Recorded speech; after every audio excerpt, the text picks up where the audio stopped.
Hello everyone, my name is Michael Sincharco. Thank you for coming to my presentation today.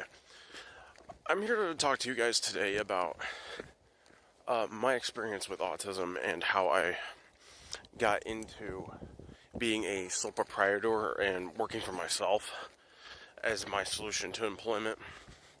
And it wasn't something I easily transitioned into. It was a set of circumstances which led me into it.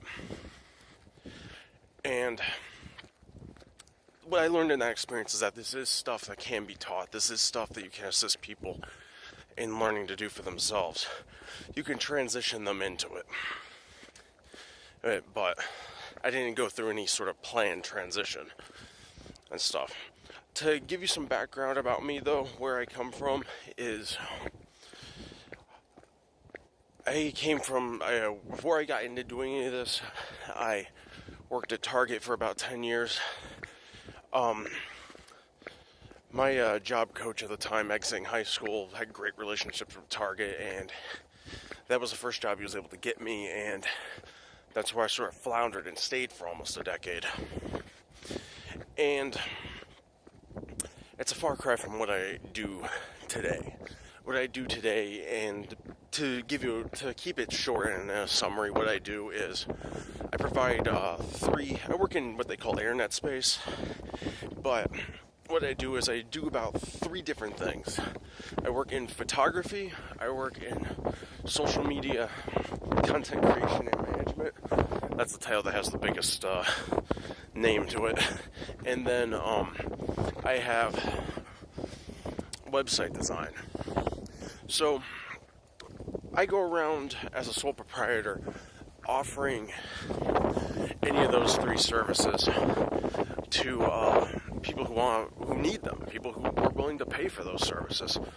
And some people just hire me outright and make me a part of their organization in some small means, and then I continue to do one of those 3 things for them. Is what's happened to me. That's one of the situations that's happened to me twice over now. So I ended up working for multiple companies, which may not sound like sole proprietorship, but I never stopped selling myself. So that's one of the key things to keep me in the sole proprietor game. And a lot of times I get jobs that are just one-time requests that are any one of those 3. Oftentimes what happens, though, and the reason I sort of am in 3 different spaces, is that those 3 kind of all tie together in one form or another when you sort of look at it from the art perspective of doing the work for those fields. And so what I can do with all 3, by doing all 3 of them and just doing any one of them alone, is I can sort of twist them together to make a more robust, more valuable service to buyers and people who need that service. And that's just one service. You can take the approach of being a sole proprietor to many other fields. And what's cool about photography field is it's a hobby of mine. And for a lot of people out there, there's really a lot of people, especially with disabilities, autism, you have these hobbies. There are people who are really passionate about their hobbies, and it turns out you can actually turn some of those hobbies into businesses. There you go. And pause that. You can turn your hobby into a method for making income. But where the part of sole proprietorship comes in is that it's kind of the basis. It revolves around you, the individual. So you have to sort of identify, what am I good at? Where are my skills? Or you have to say, what is my passion? And how do I sort of start to formulate that into a business? The business model is going to start with you, the individual. As you get into it, you got to really sort of bring to bear all those little things, like I got to budget myself, I've got to buy equipment, I've got to buy supplies, things like that. So, sole proprietorship, though, the definition of it is you, the individual, are the business. And there's a lot of fields out there which are just one-man shows, one-person shows. Everything from being a mechanic to, as I already stated, a photographer, website designer. Some people out there are so good at cooking. They're a chef for hire. They're a caterer for hire. They cook specialty foods for people.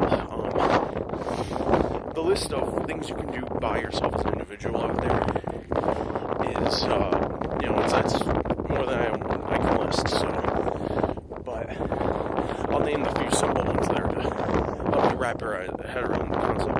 And the reason the solo individual as a working person means so much to me, and the reason I do so well at it is because I have my own quirkiness. I have my own just sometimes hardships working with other people and things like that. And being self-employed means I can sort of build a comfort zone around me. I can build my own work environment so that I'm productive and stuff. You're tailoring everything you put into this business around you, the individual. Because if you're not productive, obviously, the basic tenet of business right there is you're not going to make money. And that's why you're doing it. And where I'm going with this is that it's a preference for a lot of people who are on the high functioning end of autism. You have individuals, a lot of individuals who do have skills, but they need to be in a specific environment to really harness those skills. They need to sort of have the workplace built around themselves. It's hard to sort of carve a productive workspace for them out of an existing team, out of an existing organization. And one of the reasons I advocate sole proprietorship is that oftentimes I see too many people sort of like I was put into the retail space, put into the retail organization, big box stores. They're only needed to do certain tasks that anybody can do, and they sort of flounder there. They don't really get opportunity there. They don't get networking, which is a huge part of life, and they don't get they don't get a chance to explore their other skills to any real depth. I started off doing just one of what I just do today, which is 3 things. Now I'm off doing 3 things. I started in the social media area. Now I'm off working on websites. Now I'm off working on photography and even more things than just that. So it's not a good recipe to leave somebody stagnant in big box retail. And that's why I've championed sole proprietorship. It really teaches you to use a lot of skills with your hobbies and your passions. And it really teaches you to couple those 2 things together so that you can be productive and you can achieve success for yourself. Or you can achieve success with the assistance of their job coaches and other support individuals. So I have a question about sole proprietorship. A few things about sole proprietorship, though, is that there are limits to it. When you start collecting money from individuals, you start actually meeting people who do want to hire you for a service or for goods that you make.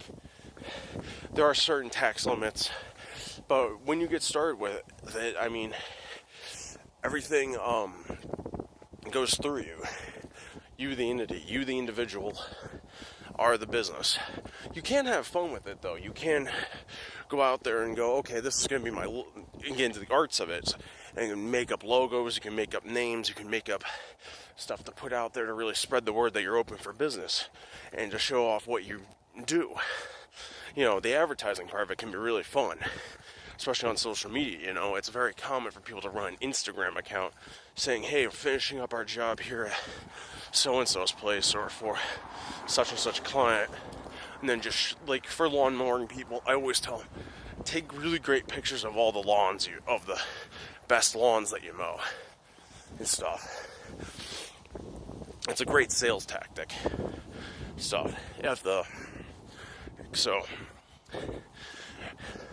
being active on social media like that, you can have some fun with it, you know. But yeah, you can actually go out and you could do something silly. Speaking of lawnmowers, you can you can make up a company and you can call it A to Z Lawn Mowing. Just go up to people's houses who are willing to pay you to the lawn and mow their lawn, and hopefully you're getting paid for it.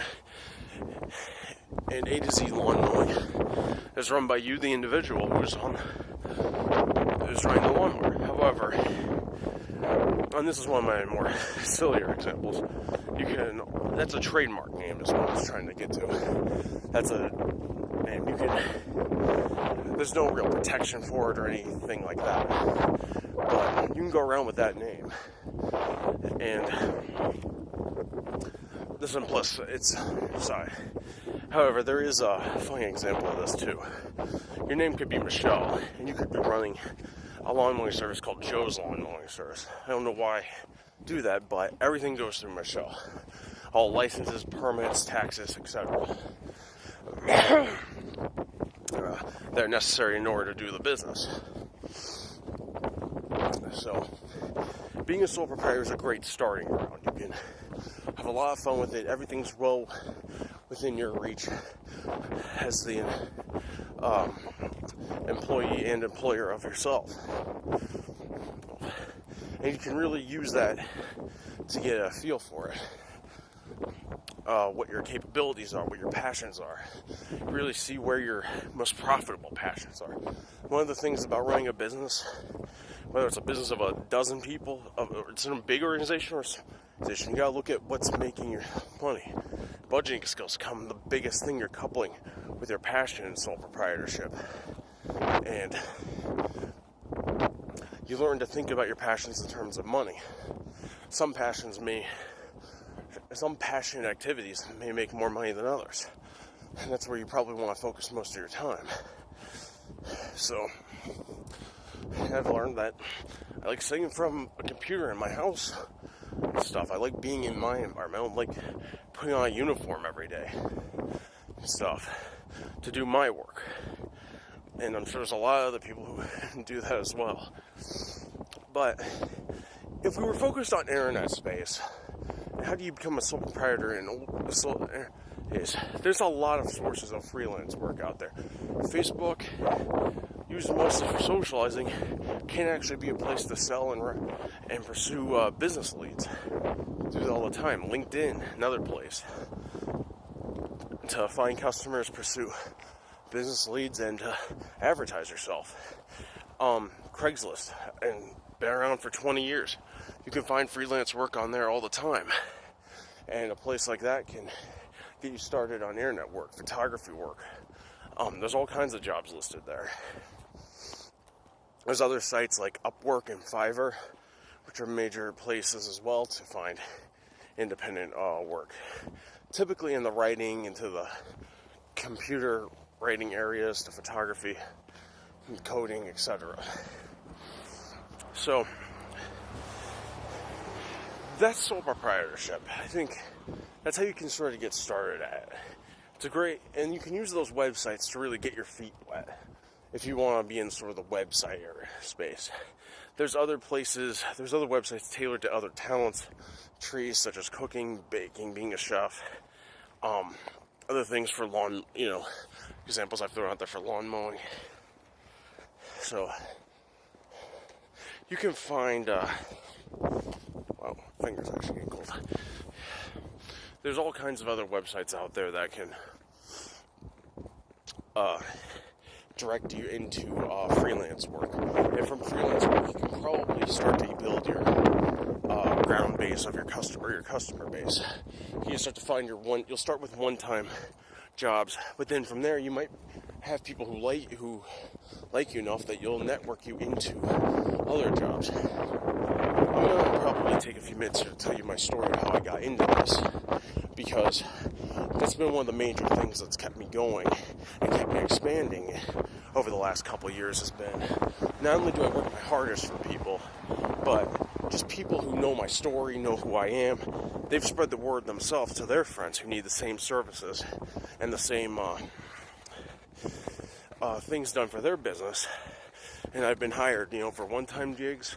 One person actually hired me, and I still go back to their place to do work every day. And from there, even work's evolved. Some people have sort of made me their personal fixer. They're like, not, like a lawyer fixer, but anything technology related that they don't want to deal with, they pretty much dump it on me, and they go, here, go do this, go do that, here's my credit card, go over to Staples, go do that for me.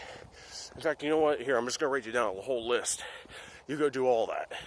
And some of it's not one of those three things that I told you, but sometimes, when networking and you become friends with people, and friends just pay you to do a lot of stuff for them, so. And, yeah. So, I've tried to sort of tell you what a sole proprietor is here without getting too wrapped up into my story. Sometimes I get a little too wrapped up into my story, and then telling people how I found myself in the situation of it. When I fell into this situation, I was in no position to keep it going, no position to sort of build the cycle of business for myself, which is what you'll do as one of my favorite ways of viewing sole proprietorship or any business is there's a cycle to it. There's getting customers, doing something for the customers, or selling something to the customers, and then taking the money they give you to the bank, and then you take money out of the bank to either get more supplies so you can go back to giving more to the customers and get more to go back to the bank. It's a cycle, and it's the cadence any business needs to be a business. So, how I fell into this was after a terrible career with Target, I went back to a job fair. My previous one, retired. And as I'm telling you this story, I'm going to also be jumping around a little bit to talk about why places like big box retails is not only the most common job for people with autism, but also disabilities, as well as it's kind of the place where so many people flounder under, as I mentioned before. I'll sort of get into more of those details here. But some years back, before I've been working the past almost 5 as a sole proprietor, I had gotten done with school, college and stuff, and I had no preparation whatsoever to get into the field I had specialized in school. And neither had I had no preparation for business. I was stuck in the treadmill. I think a lot of you might be familiar with, a lot of the people you work with, which is the dead end of constantly putting resumes out there. It's kind of a never-ending treadmill. I also call the internet a paper shredder for resumes. And even if you do get the callback, even if you do get one interview, you never get the second callback. You never get the you're hired phone call after that interview. And I was stuck for almost a year and a half after school, and after ending on a bad note, my job at Target,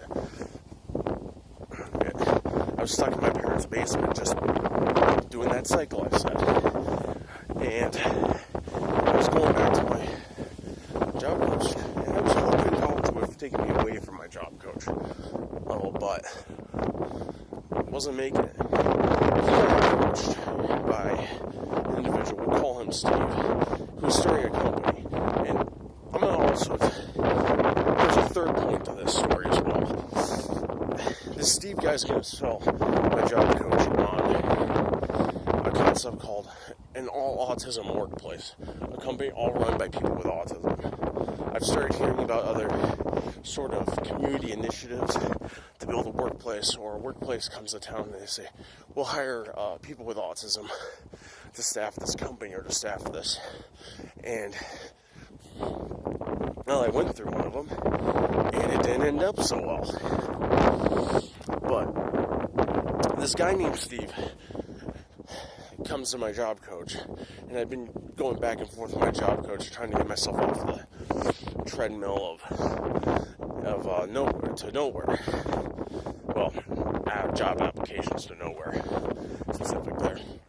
And happened was, he was told about this initiative. He said, "Hey, Michael, maybe this would be the place that's a fit for you." I got nothing else to do, so I'll try it. I go to work for Steve and my job coach, another guy I'm Tim, up with Steve. Steve's a kind of a guru figure.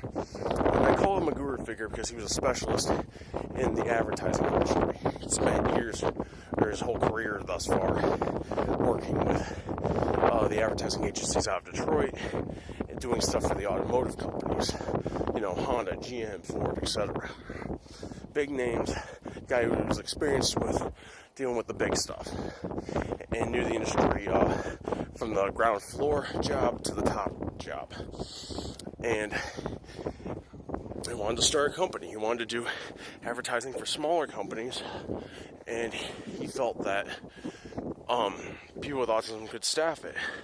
He also, as a guru figure, he had the one thing a lot of industry experts or gurus don't have, which can really make a big impact on making progress in finding jobs for people with disabilities and autism as well. Which is, he understood, the disability. He understood autism. So he'd seen lots of people come and go and never get the job from the advertising industry. People who had lots of Photoshop experience, people who had great art portfolios that could do work in the in the advertising industry, but they were never hired. The employers couldn't get around the autism.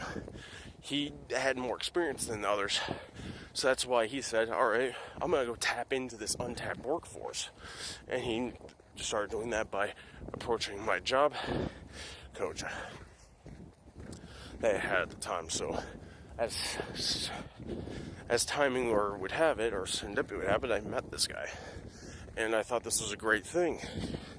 And I mean, I'm literally not word for word, but giving you the details on what sold me into thinking I was going into a great new thing on the ground floor, starting this company called Advertising Inc. There in my home county of Livingston County. And we started off with basic skills. And this, like I said earlier, when I was a little bit more about sole proprietorship, my 3 skills, this is where I got them. We started off with the social media stuff, managing social media for companies. Steve was a very good advertiser, very good salesman. He got, at least when I left Advertising Inc., probably 10 good paying customers that I was aware of that were on my caseload with the company, and there was probably even more. So this thing had a lot of goodwill from the community pushed into it, because it was going to be an all autism staffed business. Stuff from my hometown, stuff from grants from state agencies were put into this thing, and let alone we had paying customers. So this thing was set up, and it had a great starting foundation. And after about a year and a half,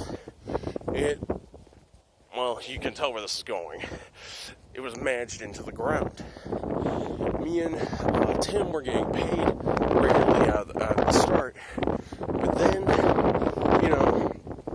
this starts developing as delays on our paychecks, and then paychecks are not being delivered on time, and delays turn into stories, and eventually stories will turn into silence. By the time silence starts rolling around, the evolution of this thing falling apart is customers that I call on my caseload there, of customers that I was managing social media for and doing other activities for.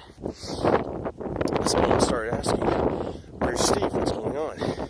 And we had started in an office downtown, in my hometown, Brighton, and that evolved into working from home.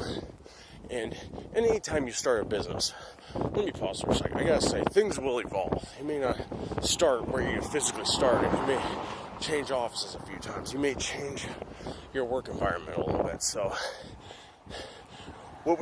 I didn't know, so in the course of my story here, what I didn't know was devolving at the time was just, moving around. We had reasons to go from working at an office to now we're going to get our assignments via phone call, then email, and then, of course, those turn into silence because this is a devolving situation.